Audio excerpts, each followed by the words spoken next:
संगीता लोकगीत में आपका स्वागत है। सब्सक्राइब करें और बेल आइकन को दबाएं।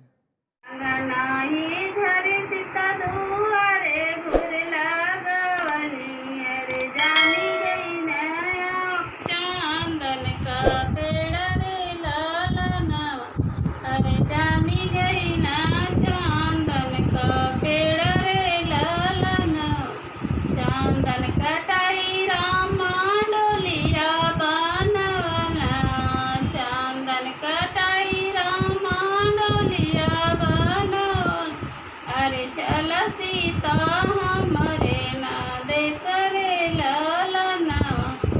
अरे चल सीता हमरो ना देश रे ललनवा कैसे के चले प्रभु तुअरे हम देशवा रे पापा बिना रहलो ना जाई रे ललनवा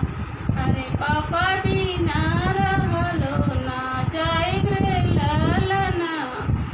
हमरे ही पापा के पापा कई बोलैया हमरे ही पापा के पापा कई बोलैया अरे अपन पापा दिहा बिसराई रे ललनवा अरे अपन पापा दिहा बिसराई रे ललनवा अंगनही झरी के दुआरे घुर लगवली रे जमी गई न चंदन का पेड़ रे ललनवा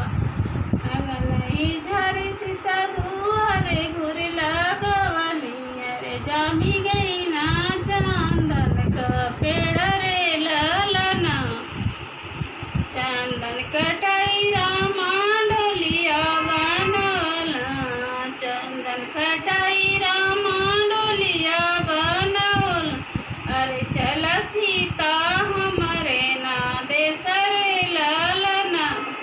अरे चलो सीता हमरो ना देश रे ललनवा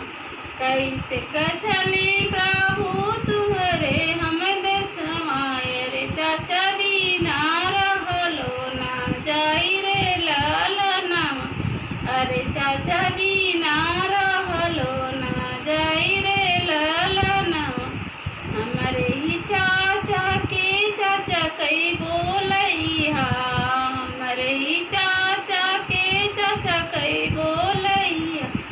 अरे अपन चाचा दिहा बिसराई रे ललनवा अरे अपन चाचा दिहा बिसराई रे ललनवा अंगनही झरी सीता दुआरे घुर लगवली अंगनही झरी सीता दुआरे घुर लगवली अरे जामी गई